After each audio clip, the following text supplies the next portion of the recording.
Not going to lie, I'm feeling a little worried, a little bit deflated maybe. It's fair to say my start of season balloon has well and truly burst. Yeah, maybe let's not have too much pre-chat then. Let's just get straight on and record this goddamn episode. Run that sting. The big man with a big goal on the big occasion. Well, welcome to the second episode of season 2 of You Are My Oxford podcast, the pointless episode, I think we're calling it.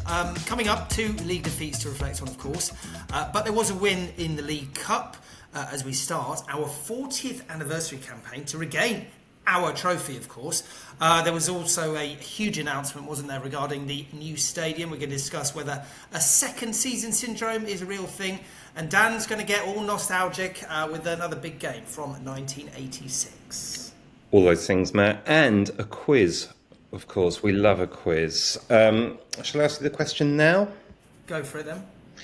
So, as we all know, this season marks 40 years since we won the Milk Cup in 1985-86. Can you name all the teams we played against on the way to the final? As always, Matt, I'm going to give you until later in the episode to give me your answers.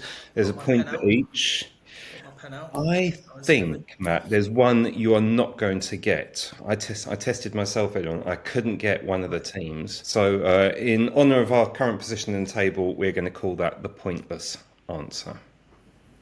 Okay, very good. I mean, I think I'll do fairly well on it, but I'll get thinking during this. We are recording this on the Monday after the 3-2 defeat at Hull. Of course, this match every season will always be known as the Dan Curtis Derby. Dan, how was it for you? Yeah, well, I didn't go. I decided to save myself some brownie points, about 140 quid in train tickets and quite a lot of heartache.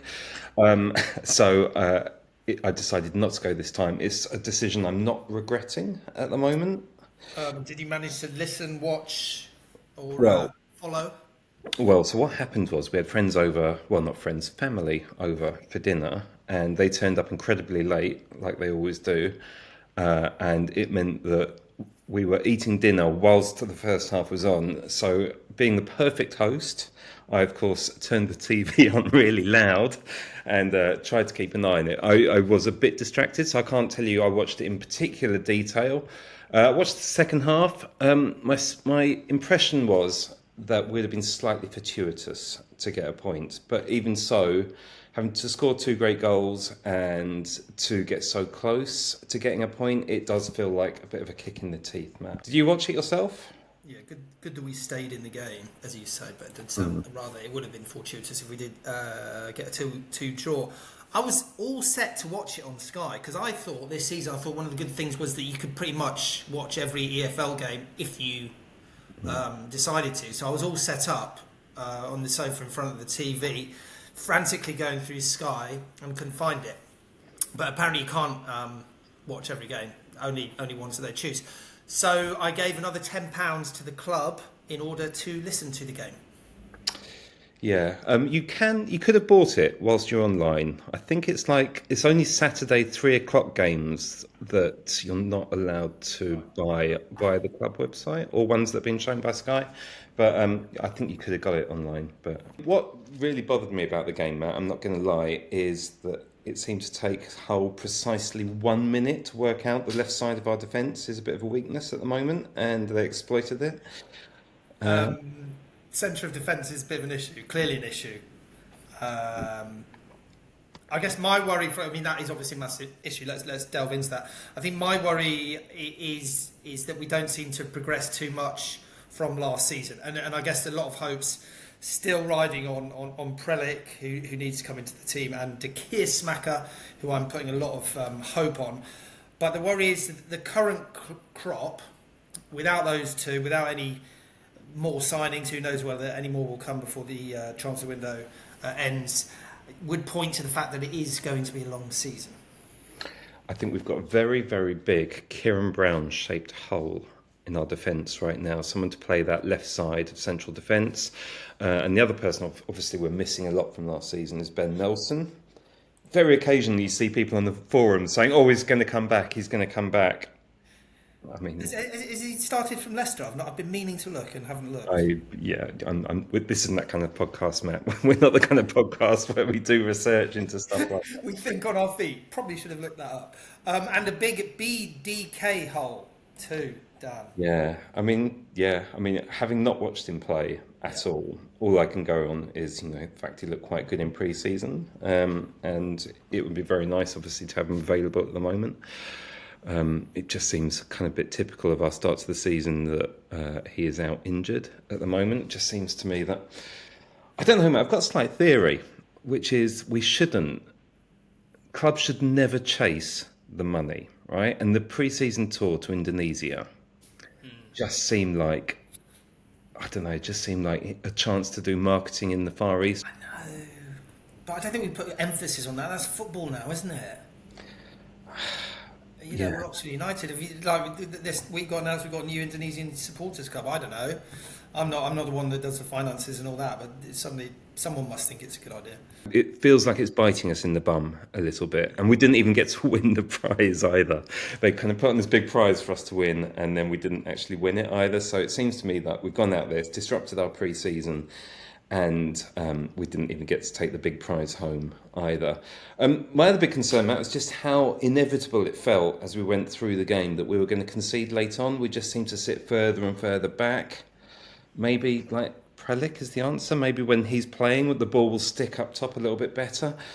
I was just really worried as well that Harrison Bradshaw seemed to offer absolutely nothing at all.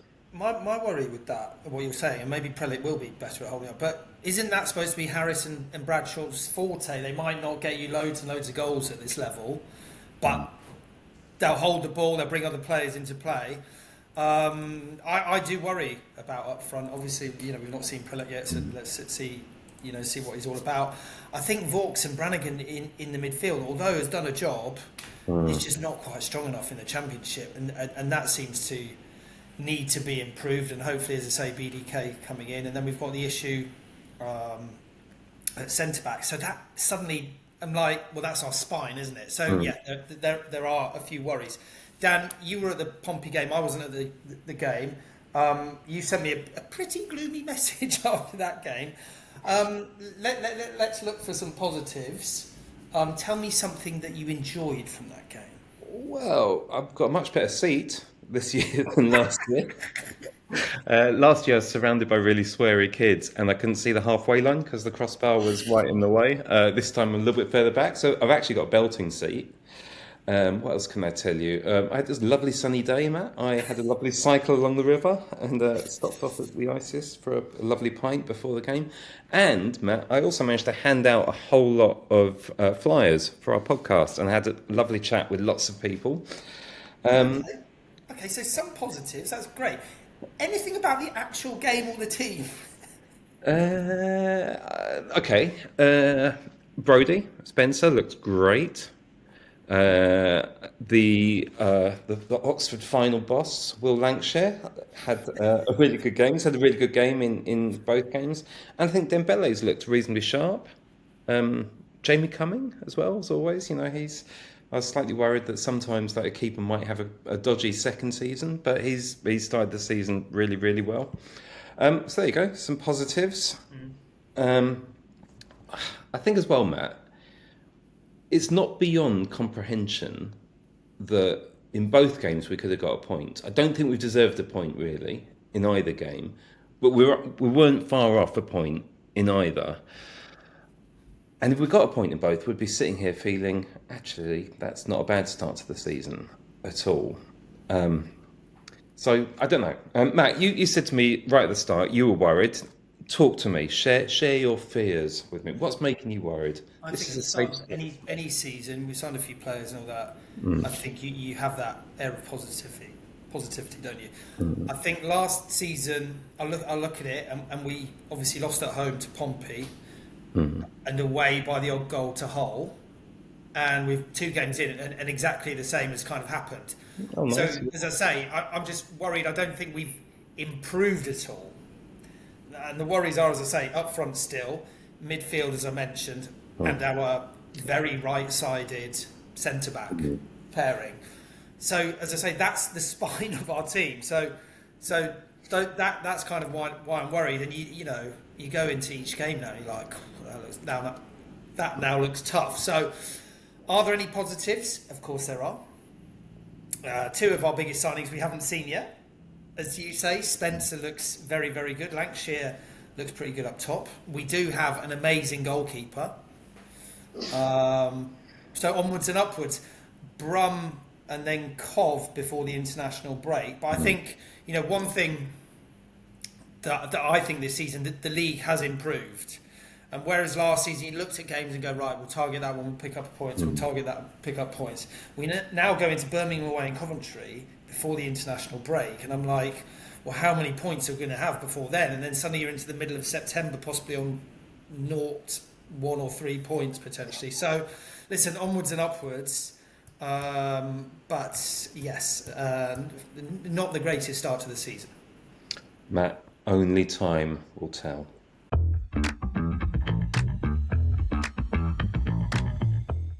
Well, it's that time of the week where we're meant to be joined by Theo from his Stats Kitchen, but after not replying to any messages over the weekend, he sent a one-liner saying he's been at a festival all weekend and now he's gone off radar again. So if anyone's still at a festival, take a look for us. He'll be the one dancing alone at the now long-abandoned indie stage, whilst also looking up XG while he's doing it. So yeah. Or maybe XE, or maybe XF, or any X. Any other letter. Yeah. Anyway, he was meant to be investigating whether second season syndrome is a thing. Maybe he's suffering second season syndrome. Yeah, possibly. But as he's off radar, we are not going to know statistically whether it's a thing or not. But Matt, I wanted to ask you, as an ex-player, what second season is like for players? Is there like a lack of motivation? Is it just a natural drop-off? There's one thing to say, it's never about a lack of desire or motivation. I mean, no footballer goes into go and go, you know what, I've done that this season, I'm just not going to be up for it. No one thinks like that. One thing I will say though, and I've been thinking about this over the weekend, is that Oxford played most games last season like each game was a bit of a cup final. Particularly at the start, even up till kind of October, I remember going to Luton away. I'm like, every game, everyone seems so up for it. And obviously towards the end of last season, every game felt like a cup final. And my only thought would be, can you get yourself up for a game like that every time? Of course you can't. So that's a bit of a worry. We almost need to play at 100% to compete in games. But as I mentioned, the league has got better. The league, I without a doubt, the teams have come up are just a lot stronger. So I look at our fixture list and every game looks tougher. Whereas last season it didn't necessarily. So I would say that's the only thing. Like we're going to have to be even better than last season. And can you be playing 90 games at 100% is very difficult. I think that's really interesting, Matt. And I've got kind of theory as well, which is second season syndrome doesn't just affect the players. I think it also affects the fans as well, right? So if just imagine we'd lost our first 2 games last season, we wouldn't be worried. We'd be saying, we're finding our feet, but we can do this. And the support would have been totally unstinting. But I think because we had the season in the Championship, I think fans were expecting it to be better this year. But at the very least, realistically, this season was only ever going to be a massive struggle too. So now that we're panicking because we've lost 2 games, and the worry for me is this year, I'm not convinced the fans, and it's a hard thing to say, but I don't think the fans are going to be quite up for the battle the way we were last season. Like last season, I was like, I'm going to go to as many games as possible. But if we're watching a team struggle for a second season, it's not as exciting as watching a team struggle the first season. The first season is like, oh my God, this is the great unknown. This is amazing. The second season, when you're struggling, it's like, it's a bit more of a drag. And I think that is going to affect us. The excitement of going to like Hull or Blackburn or, some of the less kind of salubrious away trips, it's just not going to be such a pull. And I think that's the malaise that will affect everyone. And if we then start losing a lot, as you said earlier on, we could easily lose our first 4 or 5 games this season. are people going to stop turning up to the games so much? Is there going to be kind of grumbling and murmurings and disquiet and discontent? And if so, is that going to spread into the boardroom? If panic on the terraces always leads to panic in the boardroom. And then what? Yeah, Right? it's Then very you become a interesting you say that. basket case club, right? Yeah, very interesting. Things can unravel quickly, can't they? Mm. In the book that was recently out, The Rise of Oxford United in the 80s, I forgot that actually that second season we were in the top division, fans did start to get slightly bored a bit, and you're right, things can happen very quickly. God, we've started this pod very negatively, and I don't mean to, but my point being, and I think your point is, things can unravel quickly. And listen, hopefully it's not Malaysia, but hopefully we'll stop. We'll get a win under our belt at least, and we can all start thinking positively. And we've still got an amazing manager and a team that kept us up last season with a few more additions. So let's hope that there's nothing to worry about. But things can go. It's fine margins, isn't it? And they can go either way very quickly. I think, funnily enough, right, I mean, the fans were incredible last year, right? They really, really were. And I think the fans played a huge part in us staying up. And I think, funnily enough, a bad start to the season actually could also work the other way, right? Maybe, if we lose our first 6 or 7, right, which is possible, then the kind of backs to the wall thing will come back in. It's like, everyone's written us off at this point. We're people can call us like the worst team ever. And then actually that's where the backs to the wall kicks in. I'm kind of reminded, Matt, of was it 91-92 season where we lost our first 6 games and we ended up staying up last day of the season at Tranmere. And that season, suddenly it all started coming together, like because we'd done so badly at the start of the season. Then a couple of, Joey Beauchamp came into the team, Chris Allen came into the team, and there was like a real kind of, suddenly the fans were behind the team again.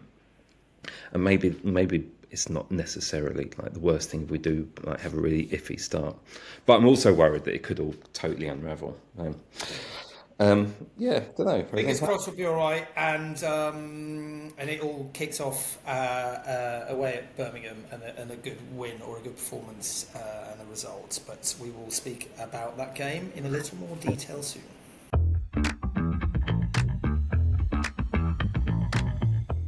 So the good news from the past week is that Cherwell District Council approved planning permission for the new ground at the Triangle site. Next, it has to be approved by government, but the general consensus is it's all systems go for now. Dan, I'm sure you sat through all 4.5 hours of proceedings. Oh, God, wasn't it compulsive? No, Matt, I actually have a good excuse. I was sitting on a train at the time between Chisinau in Moldova and Bucharest in Romania on an overnight train. So that's my excuse for not tuning into the whole thing. However, my WhatsApp group, my OUFC WhatsApp group, was pinging all the time with excited updates. No such excuse for you, Matt. You must have sat through it then in researching for the podcast, because you're going to do a big section on this, I think. Yeah, of course. I'm not going to say I listened to all 4.5 hours. However, I did dip in and out. And Jerome, hats off, was excellent guiding everyone through. I actually, one of the moments I dipped in was when our fan Roland Clements gave his impassioned kind of speech, and I must admit I did have a little tear in the eye. I didn't have a tear in the eye by the other 4 hours of technical nonsense, but no, cracking result. What do you think? First of all, I just want to say as well, Matt, there's something I love about Radio Oxford. I reckon it's got like 5 songs that it plays. Yeah. I always kept dipping in for the songs as well. And like it's always like a classic kind of 80s ballads. Go Ahead Jump by the Pointer Sisters. They must have played that at least once. Every time I listen to Radio Oxford when it's not like an Oxford United match, it always seems to be playing. Matt, I don't know. I don't know what to say about the new stadium. I obviously really hope it happens. I can't see how the club possibly survives without it happening. But I'm not sure whether. I don't know. The whole thing just leaves me a little bit worried still. Like 150 million pounds, paying that back is never ever going to be cheap. No one's going to gift us the money. So if people think that suddenly we get the new ground and the chair people are going to chuck loads of money at the playing side, I just can't see that happening. We're going to be servicing an absolutely massive debt for a very, very long time. Matt, I'm not a man who understands finance matters, though. Enlighten our listeners. You're obviously a very kind of business savvy individual. Exactly, yeah. Listen, I'm getting swept along on this wave of positivity. I'm listening to other people who are far more kind of well read on these matters, and they say it's going to be a good thing. So I think it's going to be a good thing.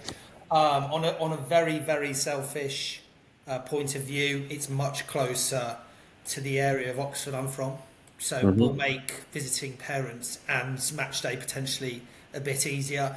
But in all seriousness, since I started supporting Oxford in the mid-80s, from pretty much the first day I went to the Manor, people were saying, well, we need a new ground, and then that took ages and didn't happen. Then we got we started putting spades in the new ground, and then that stopped for 5 years or whatever. Then we got a new ground, it wasn't quite right, and then the owner ran off and started renting the new ground. So in some ways, we've almost never had that home we wanted, and this, I think, gives us the chance to have that home we wanted. So that's a good thing.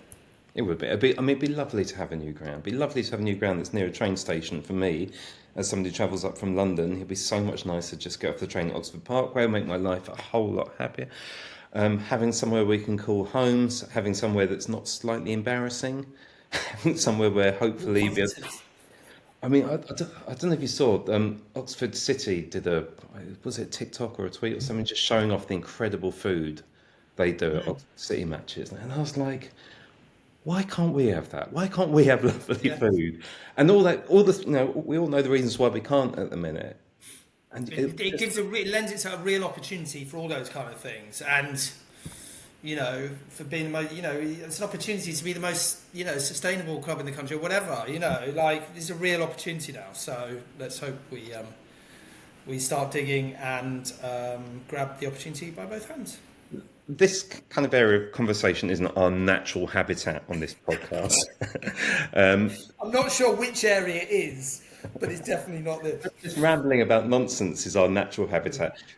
Along those lines, Matt, you sent me a couple of lovely ideas the other day for this podcast. So I'm going to do you the honour of asking you to answer the questions that you sent me. And the first thing you sent me was, what should the name of the new stadium be? So go on you go. You've obviously thought about this non-stop, right? The one that maybe people won't be too surprised to hear, because I remember it was mentioned originally for the Kassam stadium, is the new Manor. And I think we can let's discuss that. Yeah. But the new Manor, obviously a lot of people are saying the triangle. Do we just go simple as triangle? It's been known, locally for quite a while as the triangle. But I want to go for the Kidlington Megadome. Nonsense. I'm not having that at all. What do we think about the new Manor? The new Manor's the obvious one, and it'll probably end up being, when Shrewsbury moved to the new stadium, they had what do they call it, the new meadow, I think. Yeah. And then obviously, a sponsor will come along at some point, and if we're going to pay £150 million for this bad boy, a sponsor's going to have to come in at some point. So it ends up being something like the mini Manor or something like the new mini Manor or something along that. I could certainly live with that. I loved your idea of the triangle. On Blue Sky, there's somebody called Brian Skittles, who I don't know, but they posted the idea that if it's known as the triangle, then Dairy Lee could be approached as the sponsor. I thought it was quite good. Along similar lines, I then posted that we could approach the Bermuda Tourism Board. So it could be the do it. Let's go for the triangle. The triangle has rolls off the tongue. I quite like it, and as you mentioned, gives excellent sponsorship opportunities with at least 2 brands worldwide. And given our current three-sided stadium, to have our new ground called the Triangle. I've got an idea, another idea actually. Go on, Matt. What about if we sponsor it? The Yamo Manor or the Yamo Triangle? Yeah, the new Yamo Manor. Well, all we've got to do is start making some money from this podcast, Matt. If anyone wants to sponsor us, of course, we could then forward that money straight on to the club. Do you think they'd go for it, Leo? The Yamo? Maybe. It is just around the corner. Listeners, if you've got any ideas, leave them in the comments on our socials. We want your ground names. We want your sponsorship ideas. We're on TikTok, of course. We're on Instagram. We're on Blue Sky, as Dan mentioned. And also on YouTube. You love our socials, Matt, didn't you? You really do love them. The second good question you sent me was, what should the statue be of outside the ground? Assuming, I'm sure there will be a statue. It has to be a statue. Well, there always is nowadays, isn't there? Well, obviously, my mind straight away went to Joey Beauchamp, and I thought, I don't know, either like that kind of, there's that picture of him like mid-volley for the Blackpool goal. It's quite nice. Yeah. But then I thought, and we've discussed it a lot on these kind of defining eras of Oxford United. So I wondered if maybe something around, a player who really epitomised each of those defining eras. So maybe, one from the 1962 league formation side, one from the 86 team, or an image from the 86 team. Someone that represented the success in the 90s. I think, Joey would be perfect for that. Maybe a 2010 and then maybe a kind of 2025, like in the row. So maybe 5 statues. What do you think? You haven't mentioned John Narbet anywhere. Where's the John Narbet? Where's the John Narbet statue going to be? Well, we're going to have the John Narbet stand. So I think that's probably enough, isn't it? Someone actually messaged me on our socials and said mentioning John Narbet every episode should become a thing. So it might become a thing. Just drop. I think they're done. I'm happy with that. Let's check it now. I think. You have to have. You have to have Malcolm Shotton as a statue lifting up the cup. You can't not, right? Even though Joey Beauchamp is our greatest ever player, clubs aren't just about one player. They're about moments. And until we win. Oh, I've got it. Another major title. Go on. Massey hanging on the from the crossbar with Moody doing his flip. Yeah, It's like a playground attraction, isn't it? There's a lot of statues going on. Is that why it's costing us 150 million quid? These statues. But I do like it. I'm not sure if you've ever been. Well, you must do because it's around the corner from you to the Emirates and the kind of statues dotted around the. And that's nice. I like that. Slightly bigger budget, I think. Arsenal. Slightly bigger budget. Of course, it does beg the question, Dan. Do we take the very well hung ox along to the new ground? Yeah, I think so. To add to the menagerie of statues. People won't be able to get in the ground because there are too many statues in the way. There's a joke here about our central defence, but I'm not going to make it. Yeah, there is. That's a good joke. I think we do take the bull, the ox, the bullocks, with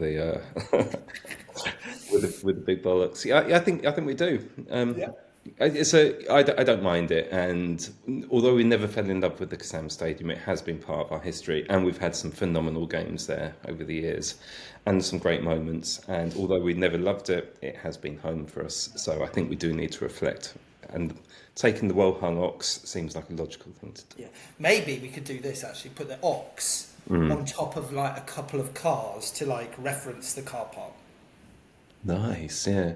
Or people standing on top of the ox watching the game. Yes. Yeah, that could be it.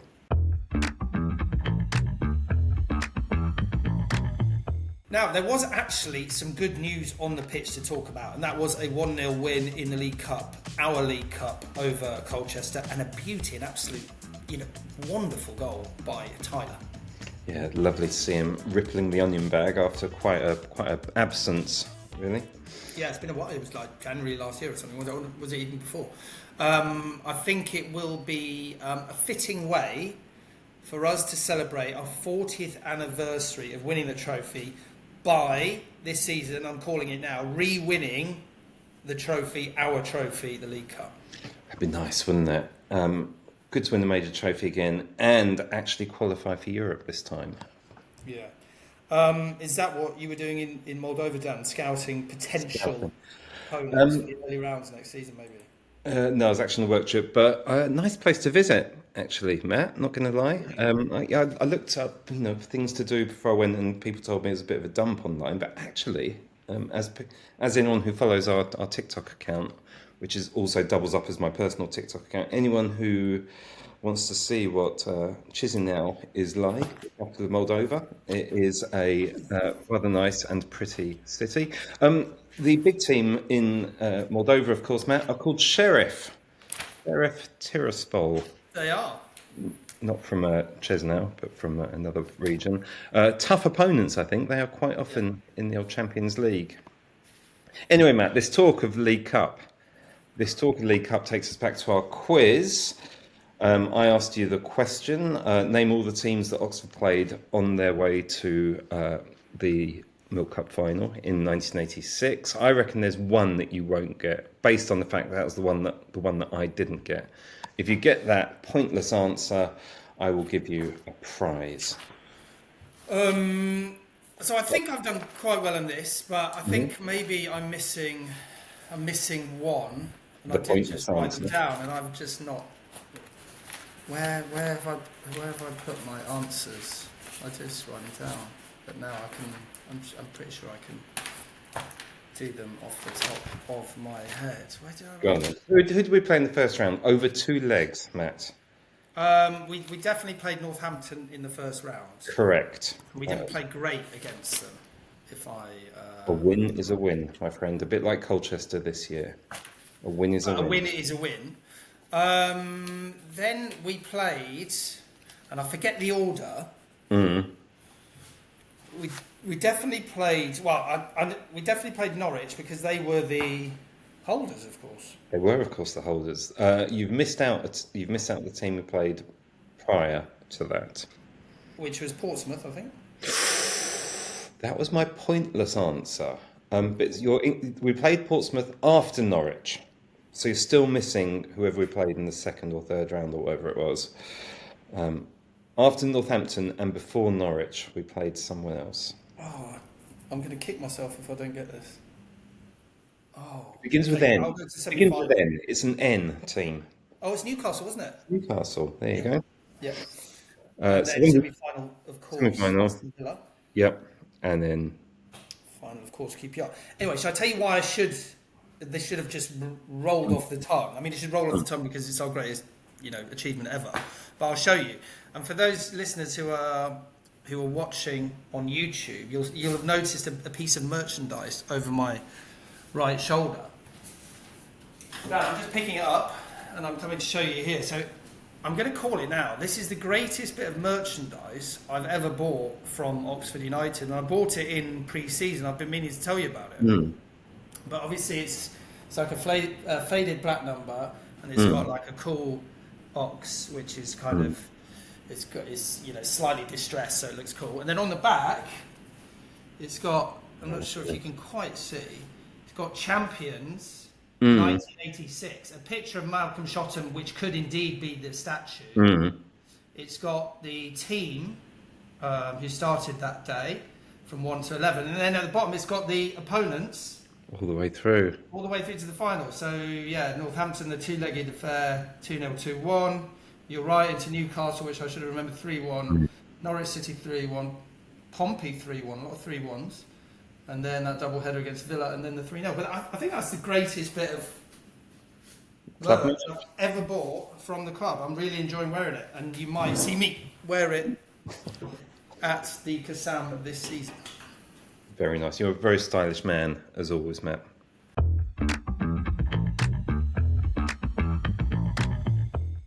Well, as you know, we love a little bit of a nostalgia here at the You Are My Oxford podcast. Dan, you're hogging this at the moment, and it seems to be your turn again. So go on again, and I'll do one next week. Yeah, it'd be nice if you actually, did think of some ideas for this sometimes, Matt. But I'm going to reminisce about a game, Matt, because I'm a thoughtful man, Very thoughtful man. I'm going to reminisce about a game that I'm pretty certain you were at too. It was a really significant game of football on many, many levels. So, first of all, I'm going to run this short video from our socials. Matt, you love our socials, I know well. If you are listening, it'll still make sense, I hope. But you can actually watch the video on our TikTok, our YouTube, and our Instagram if you just search for You're My Oxford Podcast. Let me just run the VT, which I think will explain what the game is. It's 1986 and a top division clash between a cup-winning giant in Manchester United and floundering Oxford United. Wait, Oxford were the cup winners and Man United were the flounderers, but don't let details get in the way of a good story. Photographers jostled outside the ground to get a glimpse of Man U's brand new shiny manager, a Scotsman called Alex Ferguson, who'd enjoyed so much success with Aberdeen. This was an era where there was almost no TV coverage. Only one camera covered the game for BBC News. Football was truly in the doldrums. The tiny ground, capacity just 13,000, was crammed, but you could get tickets right up until kick-off. I know because I arrived at 2:45 and paid £3 to watch my first ever game at the Manor. United, Manchester that is, were rubbish. United, Oxford that is, were better. Lethal striker John Aldridge put us ahead from the penalty spot. And in the second half, Neil Slatter slammed home a second to secure the points. Funnily, no one was that surprised because in those days, we could beat most teams at home, especially crap ones like Man U. What happened afterwards then? Well, it took a while, but Sir Alex Ferguson went on to win umpteen league titles and Champions Leagues. And Oxford? Well, Robert Maxwell pulled his money out of the club. We got relegated the following season, and 20 years later we were out of the Football League altogether, losing to village teams in the 5th tier. Thankfully, we've recovered since then. One thing will never change. Sir Alex Ferguson and me both visited the Manor Ground for the very first time on the very same day, and I was the one that went home happy. Mate, what a day. So my first ever game at the Manor. My second ever game overall. I'd been, a few weeks earlier, I went to watch Oxford draw 0-0 at Highbury, which is my local ground. I mean, that's a great start, isn't it? And that's a quiz question for someone else. What were Dan Curtis's first 2 Oxford games? And guess the scores. And guess the 4 scores, points. yeah. 4 points from opening games against Arsenal and United. And both games are literally, it wasn't like all ticket or anything, you literally just turned up on the day. So the Arsenal game, I was 13, 14, and I lived in Finsbury Park, just up the road from Arsenal. And I said to my dad, can you take me down to the game?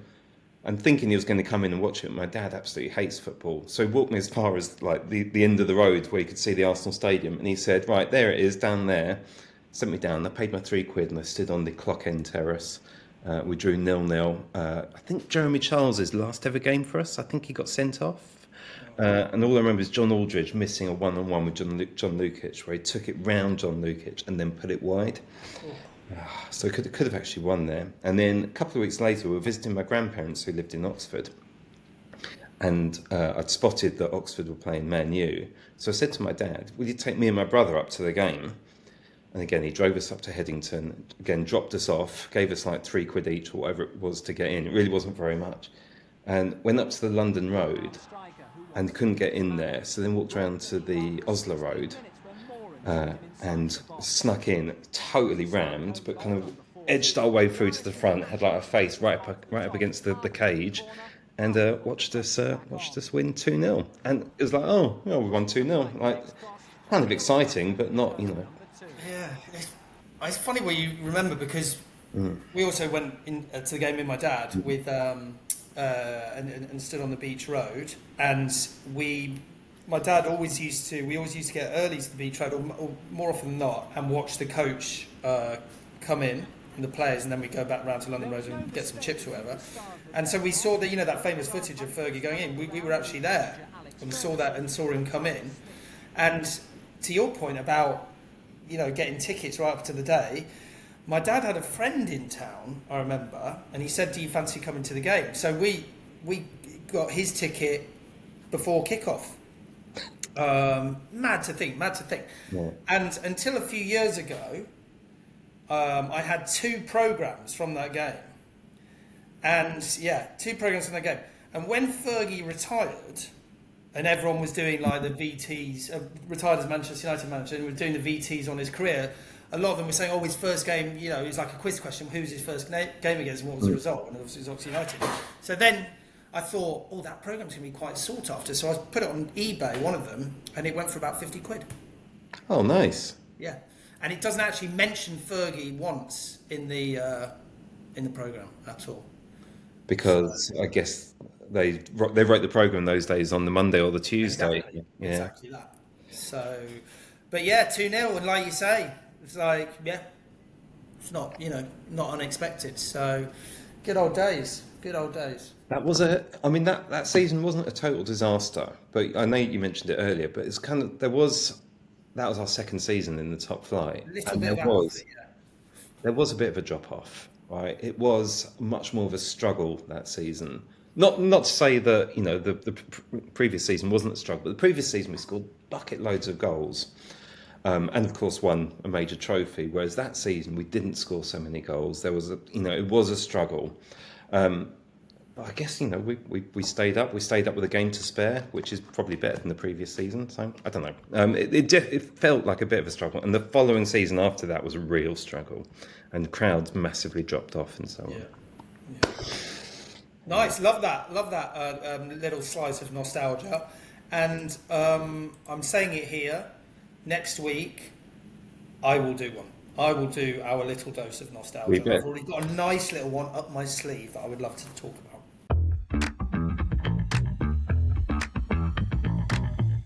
Have we got time, Matt, for a quick preview of the next couple of games, neither of which I'm going to be at?